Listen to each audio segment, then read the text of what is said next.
Good morning. Welcome to our second Can We Talk Conversations That Matter event put together by our Human Resources DEI Committee. Committee members, just raise your hand. Thank you for all your hard work. My name is Kimberly Coleman. I am co-chair of the Human Resources DEI Committee with Laura Cannon. And thank you for joining us today as we turn our attention to the importance and the impact of voting. Our committee members have made a commitment to keep our employees here at Cuyahoga County informed and engaged in topics that are impactful to our diverse workforce. In this regard, we publish a bi-monthly newsletter, and earlier this year, we began this series of safe space discussions, Can We Talk? Conversations That Matter. And as we discuss today, voting definitely matters. Today's conversation will be guided by committee members Tamika Ballard and Kathy Jackson. And now I will turn it over to Laura Cannon to introduce this morning's esteemed panelists.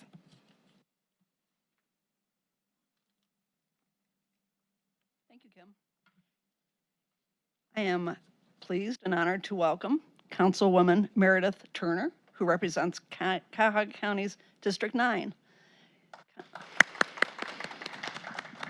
Councilwoman Turner is a former U.S. Senate alumna, having served over 10 years as an immigration caseworker, regional representative, and constituent services liaison for United States Senator Sherrod Brown. Councilwoman Turner has worked as an election official at the Board of Elections in the Ballot and Tabulation Department. She has had great responsibility of managing the absentee ballot application, rejection, and corrections processes. Ms. Turner has always been committed to empowering her community through civic engagement and has been an active participant in electoral politics at the federal, state, county, and local levels in supporting candidate and issues-based campaigns as a volunteer. Welcome, Ms. Turner. We have a bonus Meredith. Our second Meredith is Meredith Helmer. Currently serves as the president of the board of NOVA, Northeast Ohio Voters Advocates, and has been a member of their board since 2018. She's an experienced social worker who has worked with people involved in the criminal justice system since 2003. She has coordinated voter registration in Cuyahoga County Jail since 2006. Please join me in welcoming Ms. Helmer.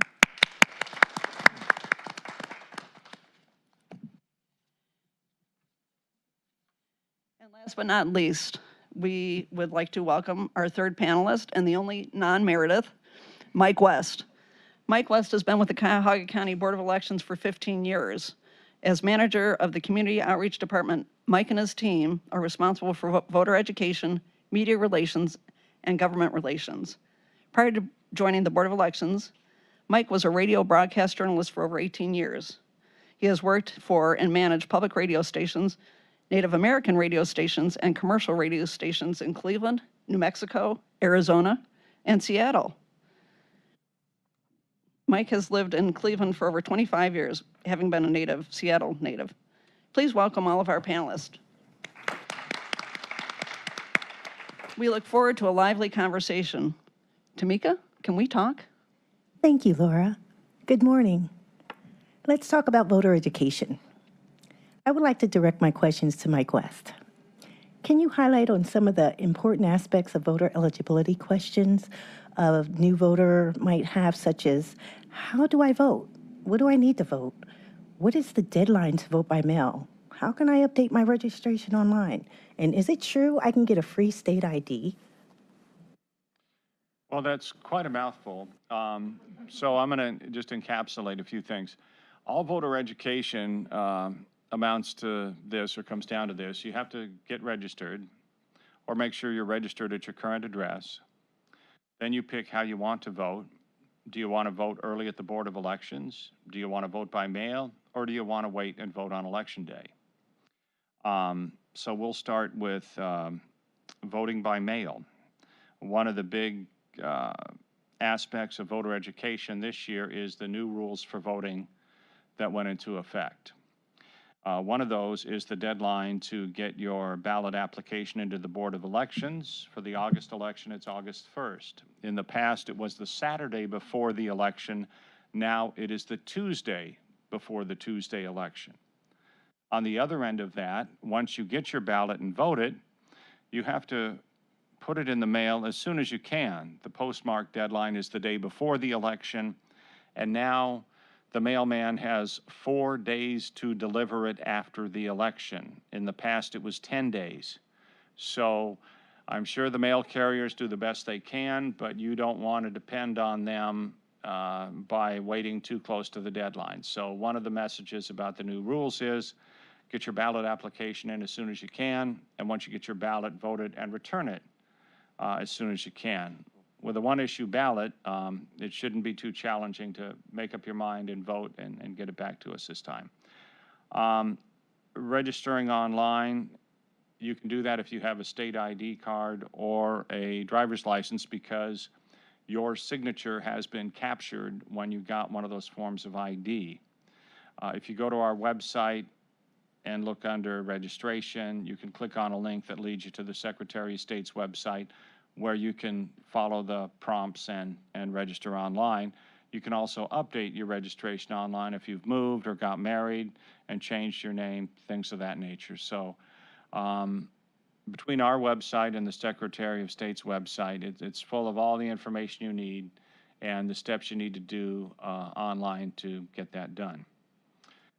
It is true, starting in April, the state did make arrangements to pay for free identification cards. So if you want to vote early or in person, you're going to need a photo ID. If the one you choose would be a state ID, get to the local motor bureau and bring your information that you need, and you should go online prior to that because there's a long list of the various different IDs and you need 2 forms to get your ID card. So I think I've answered all the questions. If I neglected one, let me know. Thank you, Mike. And now I'd like to turn it over to Kathy with the discussion on the August 8th special election.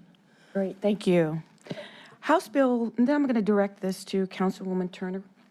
House Bill 458, which was signed into law on January 6, 2023, is notably the first major voter suppression law to be enacted after the 2022 midterms. Aside from having valid identification, one of the more significant changes refers to the elimination of in-person early voting on the Monday before Election Day, which is the one most popular days for early voting.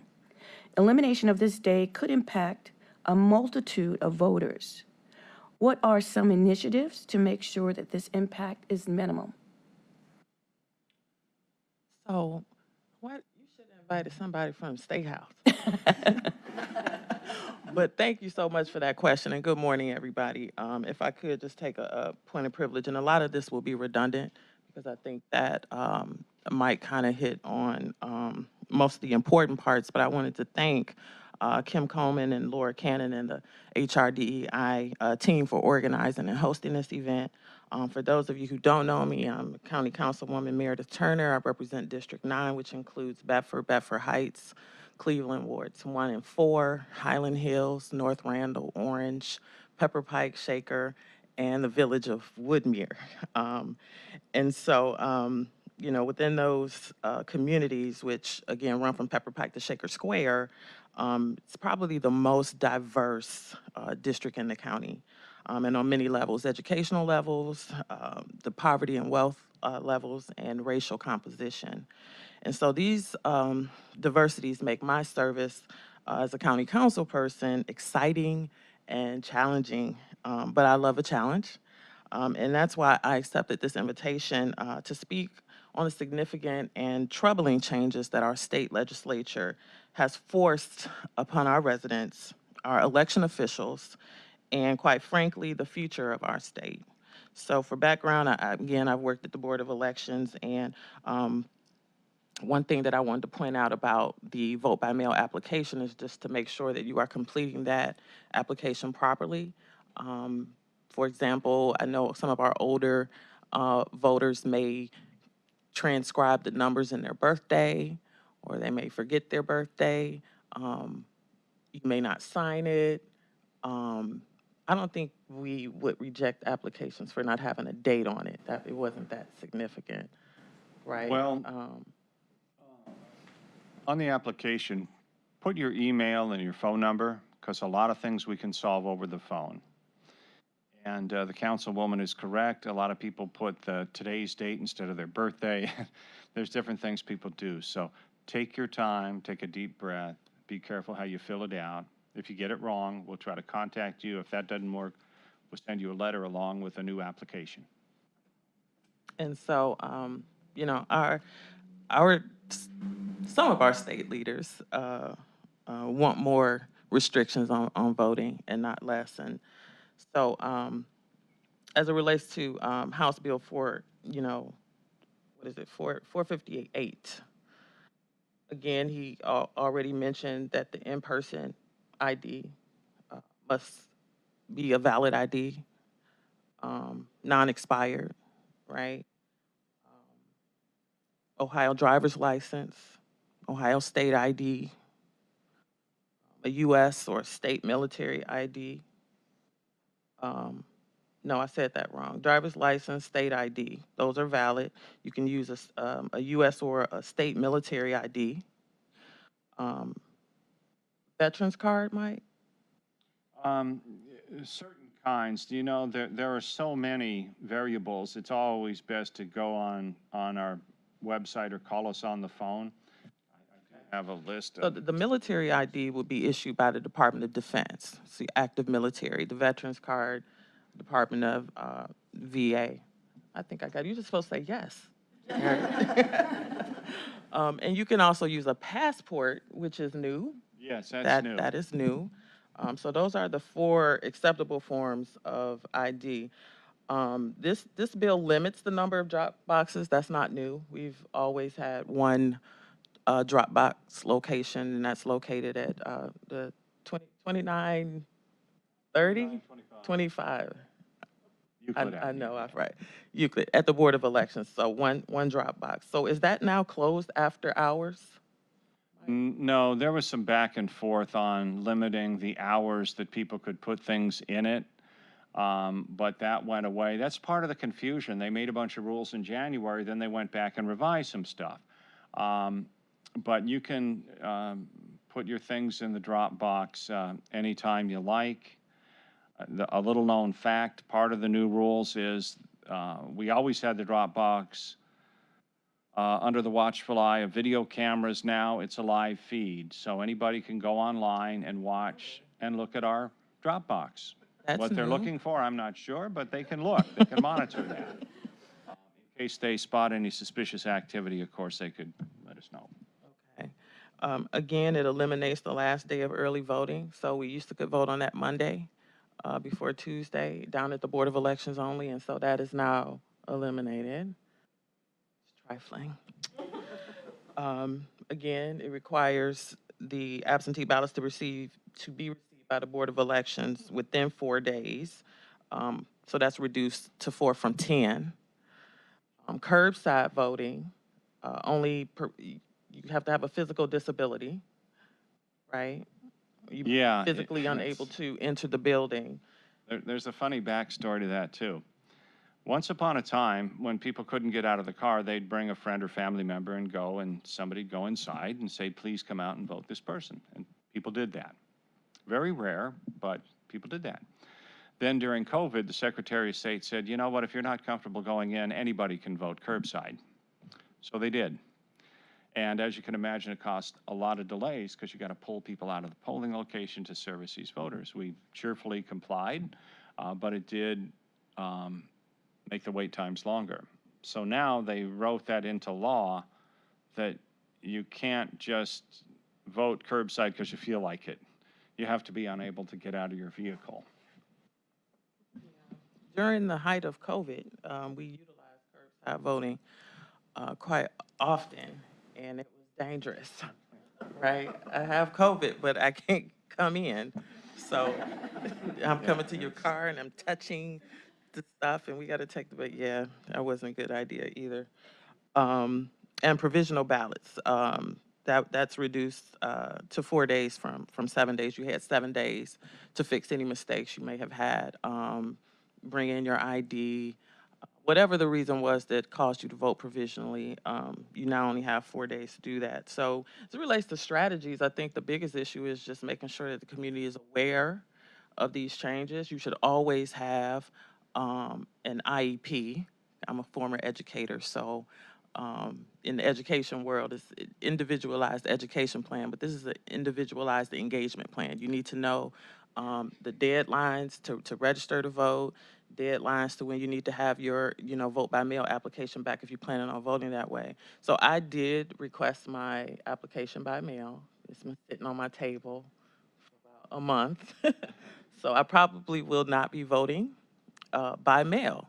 So that means I need to know when the first day of early voting is, when the last day is, or on election day voting. So the biggest thing is just making sure that people are aware of these changes as it relates to identification requirements, all the deadlines, making sure that you have an elections plan, and for some of our older seniors, making sure that they have transportation plans. Many of them still want to vote in person, and as I can attest to managing voting for people in nursing homes, also our incarcerated population, people still want to vote.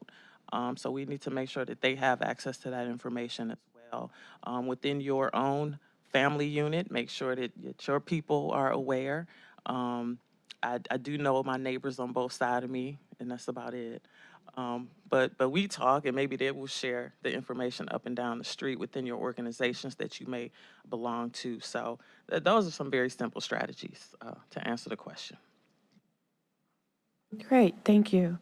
I'd like to direct this next question to Ms. Meredith Helmer. Can you talk about how Issue 1 proposes to change the petition signature process required, get a proposed constitutional amendment on the ballot from 44 counties to all 88 counties? I'm happy to talk about that. So NOVA, we focus on underrepresented and underserved voters and registering them and encouraging them to participate.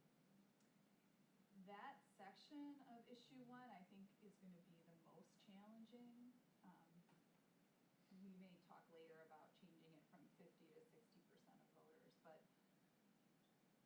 getting signatures from 5% of voters in all 88 counties is going to be really, really hard.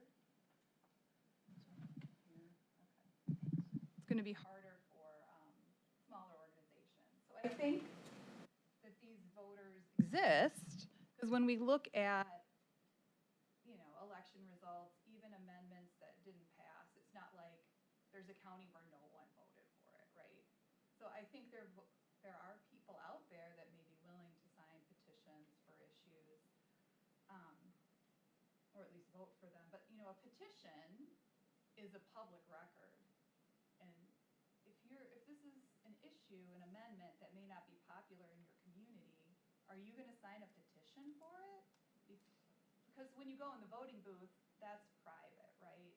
But I think there could be potentially a concern of harassment if you're, signing something that may not be popular in your county. And 88 counties is a lot of counties. I mean, honestly, I personally would love to go to all 88 counties and talk to voters about issues, but that takes so much time and resources, and it's just going to make it so smaller organizations, so these grassroots kinds of movements and issues, it's going to be very, very difficult for them to meet that requirement. Thank you very much. This question is for Councilwoman Turner. What are the potential impacts of Issue 1 on voter rights? Okay.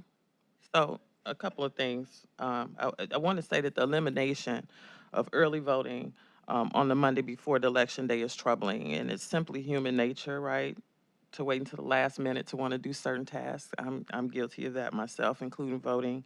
But the way to limit the impact that this suppression needs to, it's education. It's all about education. That's why we're here today, and I'm elated to see so many of you in the room today.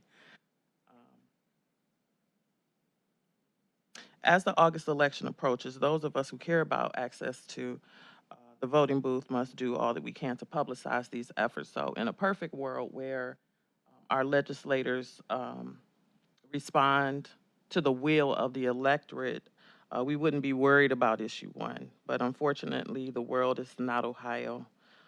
Well, actually, it's getting more like that every day, though.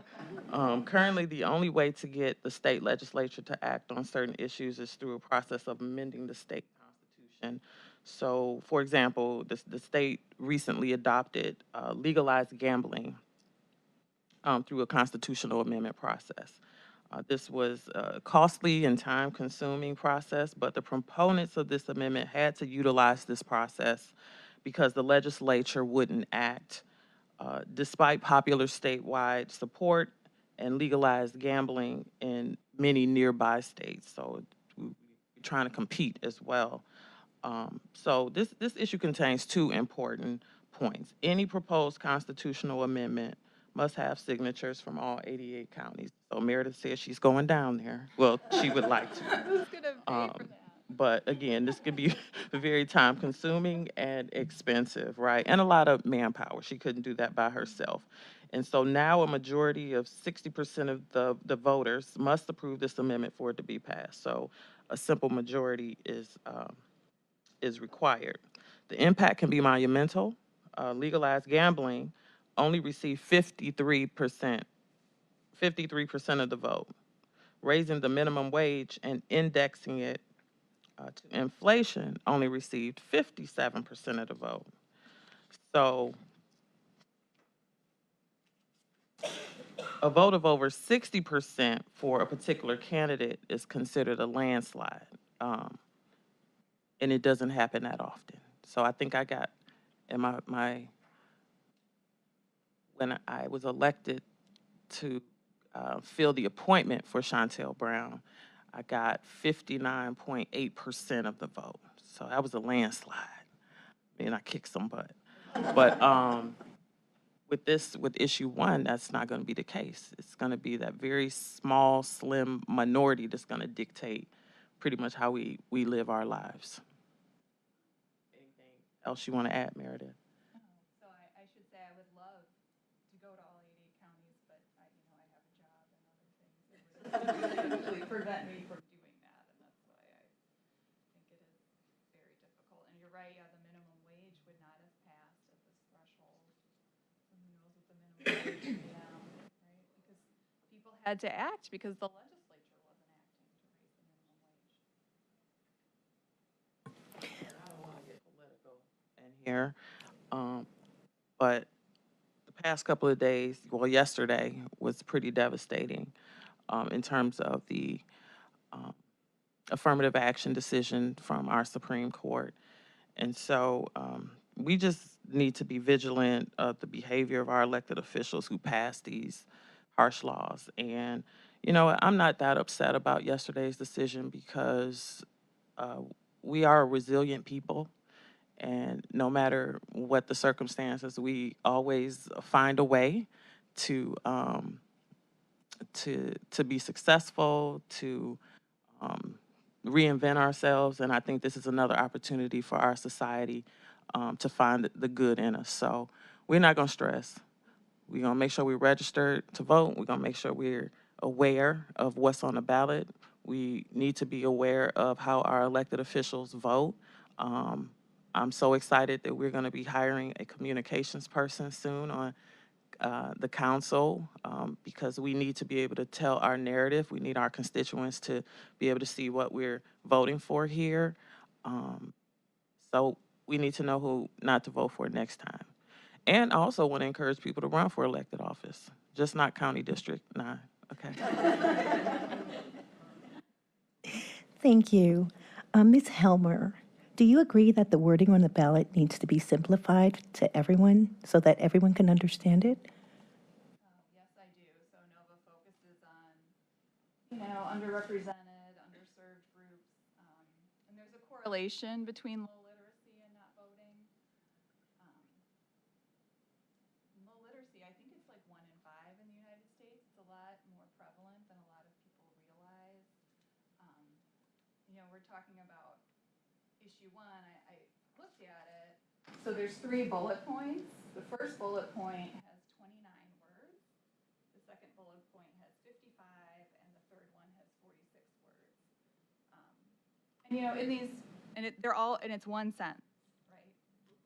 I don't know about you, but if I turned in a paper with a 55-word sentence in high school or college, I would not be getting good marks on this paper, right? Right. We can just write things simpler. We can have shorter sentences. And it's not just the ballot, it's the instructions for filling out the ballot. And how is the ballot designed, right? Are graphic designers designing this to avoid mistakes? I think it was in 2020,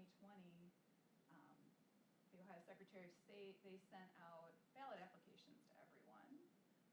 And we heard that a lot more than usual were rejected by the Board of Elections because people had left out their birth date. And we know that it's common, right, for people to mix up today's date and the birth date, but that's not what happened. They were left blank. And when we looked at the forms, the problem is that people's personal information was somewhat filled in, like your name and address. And then the parts you were supposed to fill in were highlighted, but that date of birth field was not highlighted. So it was an issue of how the form was designed. So those are things we also need to look at, not just the language is very important, but what is the layout here? How can we minimize mistakes? How can we make it easier for voters? Thank you. Mike, in the past few elections, different states have instituted laws that make working harder for the poor and disenfranchised communities, such as limiting hours and days and so's to the polls, prohibited groups to pass out water and snacks to those waiting in line, changes to early voting and voting by mail, etc. Have there been any such changes in Ohio? I think Georgia made headlines for telling people they couldn't give thirsty folks a bottle of water in line. That's not the case here in Ohio. There is one thing that if people want to help out or do something nice for people that are waiting in line, which the only lines that we really have are for early voting during busy times in the election cycle at the Board of Elections. People can bring water and pizzas and have a barbecue, which they do on the street corner, as long as everybody gets some. As long as they don't say, you better come back with an I voted sticker or you're not getting a hot dog. As long as they say, anybody can come and eat for free or drink for free, then that's fine, because there's nothing in exchange. And we do have people that call us and say, hey, I'll give somebody an ice cream cone if they come by on election day with an I voted sticker. And say, well, you can't do that because you're paying somebody an ice cream cone to vote, and, that's off limits. You can't do that. I think the changes to the voting laws in Ohio speak for themselves. Since I am a county employee and all of us at the board, we're not there to share what's right or what's wrong, our personal feelings. We cheerfully administer elections under whatever rules are laid out by the state. And as public servants, and many of us are here now, that's just it. People don't care about our opinions. They just want to make sure that we do our job and voting is as convenient and as easy as possible. And what I tell everybody at this point in time, with the new rules and all of this, is if you have a photo ID with your current address, everything will go smoothly. Anything that inches toward the other end of the spectrum, you're not sure, your fishing license used to be good enough ID and this or that, it gets kind of murky, but always check our website. If grandpa or grandma doesn't use a computer, check for them, you know. There are organizations like Nova that move heaven and earth to try to connect people with voting. And if you do a little research, there are groups that are bringing people to the DMV to get IDs and giving people rides to the polls. Souls to the Polls is still very popular, and a lot of our local faith-based folks are doing that for every election, and we would expect that to happen for the August election as well. But in my 15 years, I'm surprised. I guess I shouldn't be, but you would think that voting rules would be set in place and you just leave it. But that doesn't happen. I guess variety is the spice of life, so it's always interesting to see what's coming down the pike next. Thank you. This question is for all the panel members. Sometimes it feels as if we are fighting a losing battle when trying to convince people that it does matter whether they make their voices heard at the voting booth. How would you impress upon people, especially the younger voters, that their vote does matter? The councilwoman start. Okay, I will start.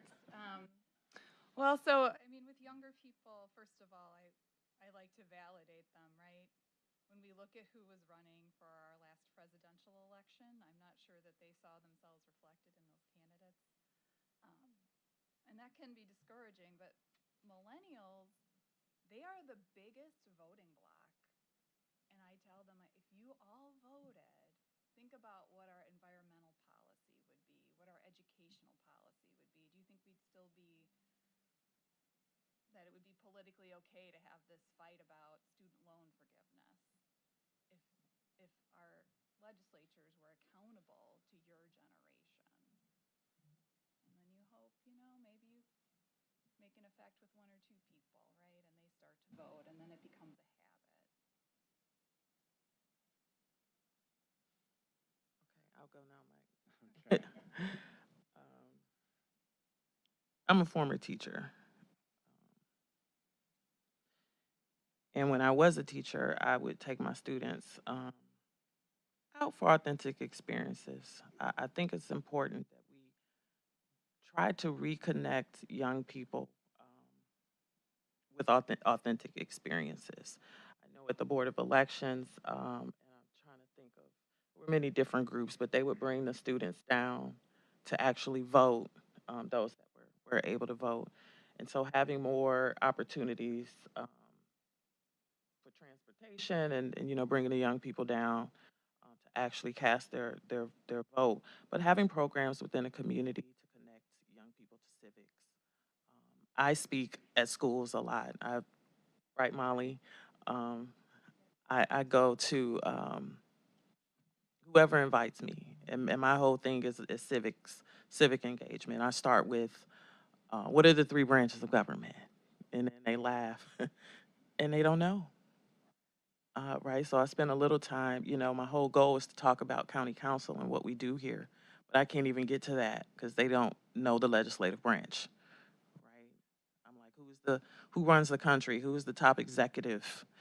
Federal and national mean the same thing, right? Who runs the state? Who's the top executive in the state? That's the governor. He works with a legislative body. Who is that? That's the Ohio General Assembly. These are the conversations that I'm having.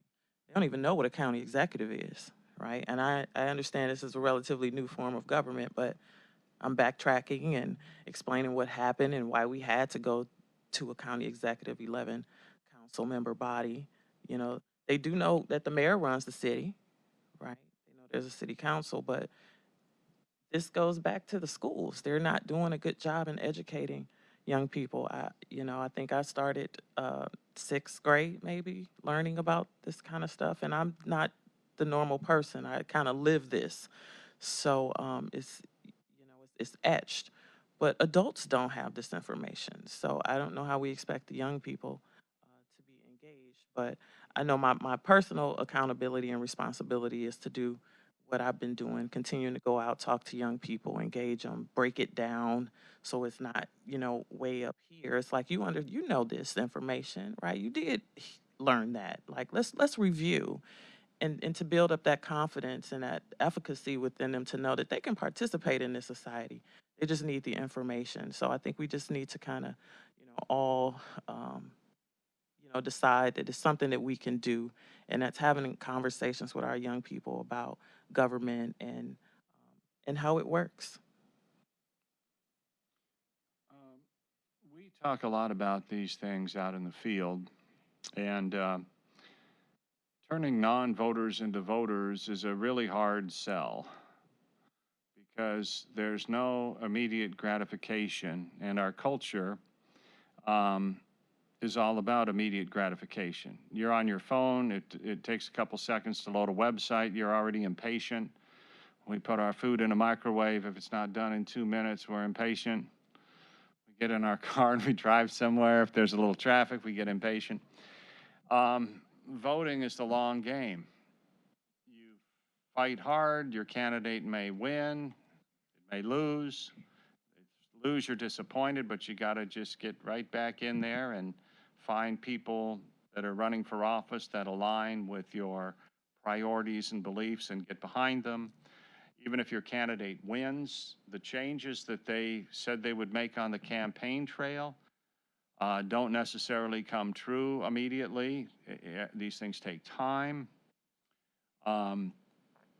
So it's hard to get people that don't vote to decide they should vote. And what we all have to do, everybody in this room, everybody watching on their computers, is create value in voting. Because if people value voting, they'll vote, just like any other marketing plan that there is. If people value something, they'll donate money. If they value something, they'll show up wherever they need to go. People value voting when they buy a house and they have school-age children, because suddenly they're paying a lot of property tax and they expect high-quality schools. So suddenly they care about schools, school levies, all these things that have to be voted on. They care about local government, how they're spending their taxes, how the state government collects their taxes, how RETA collects their taxes. So if suddenly everyone had a house and children, we'd probably see a lot more voter activity. But then there's people that don't even make the connection. They don't understand when you're unhappy with city services, you contact city government. If they're not responsive, you vote them out. And the same way all the way up, county, state, federal level. There's some people that don't connect the dots. They're too busy trying to put food on the table and a roof over their head. So people that vote live on another planet. And there's people that think of voting, but it seems like other folks vote. They'd feel intimidated going into a polling location and voting. People are afraid that their ignorance may be exposed.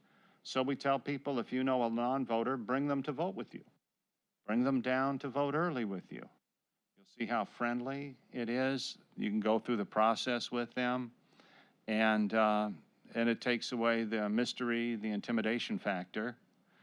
And the other thing that gets missed is, voting isn't just getting a ballot and putting a mark on it. It represents, if you decided that you want to be part of representative government, you want to be part of the community, you want to have a voice in what happens. And once you vote, no matter what the outcome, you feel good about it. You become a voter now. You've got a stake in the future. It means you care about your neighbors, your community, and things like that. So voting's a hard sell, but it's up to all of us to create value and then follow through and, get after people that don't vote. We've all had people proudly declare, oh, I don't vote in primaries. I'll let the people that are real into the politics weed out the folks, and then I'll just show up on the general. They know best who should decide for me. But then if you lined up 10 people after a primary, two of those folks, you know, if it's 20% turnout, 2 out of 10 decided who you're going to vote for in November. Is that fair? Is that right?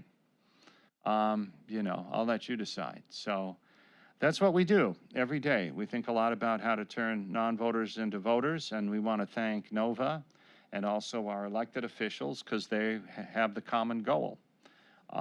So there's people out there, if you want to get involved, there's lots of organizations that share our common goals. So that's about all I have on that. Thank you. This question is for Mike as well. What volunteer opportunities are available at the Board of Elections for those that want to get involved? Well, I'm glad you used the word volunteer. Some people think when they go to vote, those folks behind the table are volunteers. No, they're not. For a countywide election, we need about 4,000 people to service all of the voting locations throughout the county, and they get paid between $225 and $275 for a day's work. In addition, for a countywide election, we hire about 300 temporary workers, and those folks make $15 an hour. They work 8:30 to 4:30, and right now we're looking to reach our goal of hiring 75 of such folks that can work 2 weeks and make $1,000, helping validate hundreds of thousands of petition signatures, because we got statewide petitions coming down the pike. And there's like 7 or 8 other different jobs. We also hire people at all skill levels. If you know somebody that's not comfortable working on computers, well, they can open up papers, they can sort things. So we need people of all skill levels. Nobody comes to us with experience, so experience is not required, unless they happen to work at another board of elections somewhere, which is extremely rare.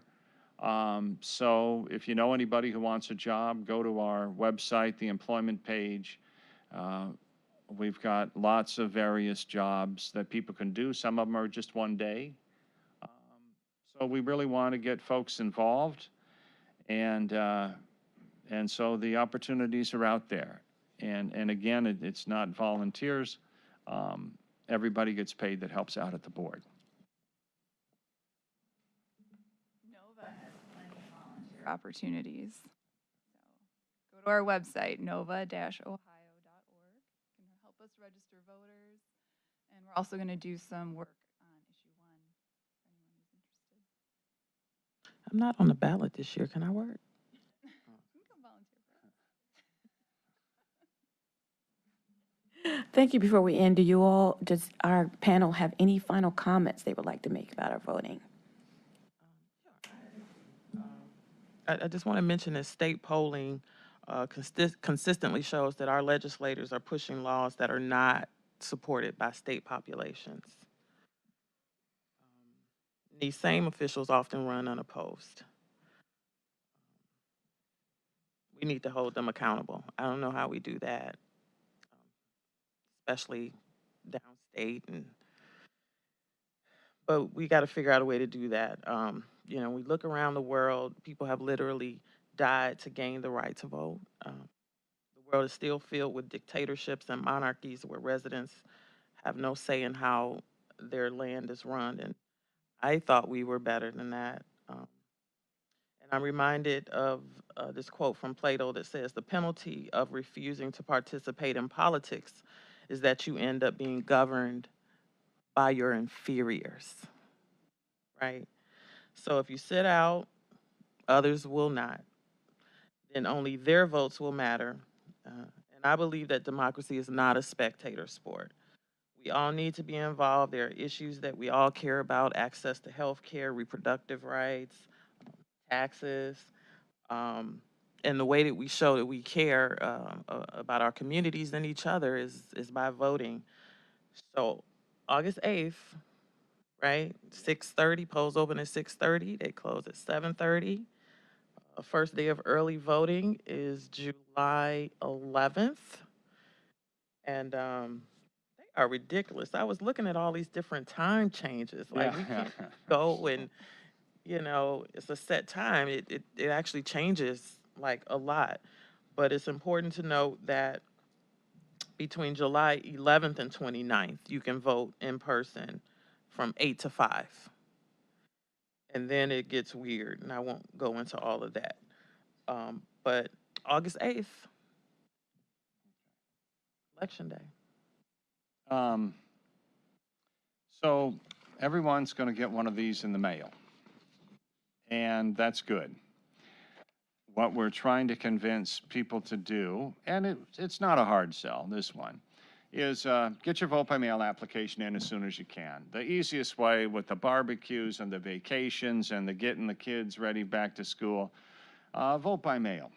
And if you can't do that, if you like to vote in person, you don't have to wait till Election Day. There are some days when you can vote until 8:30 at night and start voting at 7:30 in the morning. And there's a Saturday and Sunday when you can vote. So get the family together, drive down to the board, everybody can vote together, have a little lunch afterwards, make an appointment. And we say this, and I know the others on the panel often say this, make a voting plan. It makes all the difference in the world, because like anything else, you say, okay, on this Wednesday when I get done with work, I'm going to go down to the board and vote, then I'm going to do this. Or if I'm voting on Election Day, now is the time to check your registration status to make sure you're registered at your current address. Decide, are you going to go to vote before work? Or are you going to vote after work? And make sure somebody's going to fix dinner, so you don't decide, well, I could vote or go home and make dinner. You don't want to have to make those decisions that might cost you participation. So vote by mail, vote early, make a voting plan, and do your civic duty. Thank you. Those are good comments. So this election, I know it sounds so abstract, right? Because we're voting on a process, and that is confusing to a lot of people. But this August 8th election, it is so important. These constitutional amendments, it's one of the few things we have to really check the power of the legislature and hold them accountable, especially when we know the courts have already decided we don't have fair districts, right? So what other recourse do we have if we can't even, the way the districts are, that places like Cuyahoga County are not fairly represented in the state legislature. So please, please vote on this issue. Talk to your friends to vote on it. And there's a lot of information out there. And because I know the way the language is written, it is confusing. I have showed the initiative to several people, and every time they hand it back to me, they say, what does that mean? And they are not stupid people, right? They're regular people that are just like, I don't understand this. And it is important when you talk about it to because the initiative itself, it doesn't have the context, right? It just says what the new change is going to be. It doesn't say what it is now. So really talking and thinking through that with other people is very helpful. So let's give our panelists another round of applause.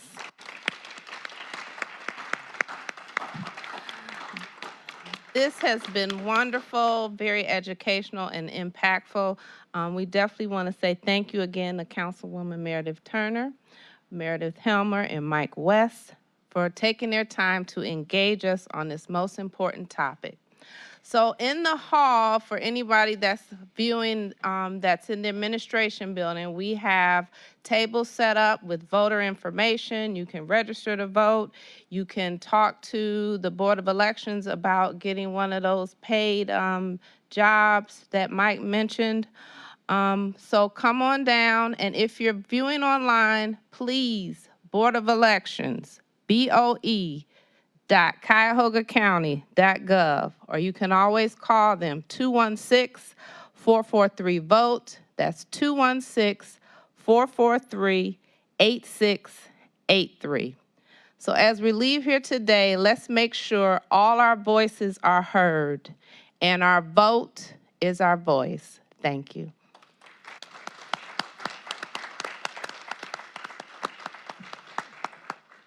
Everybody gets the rest of the day out.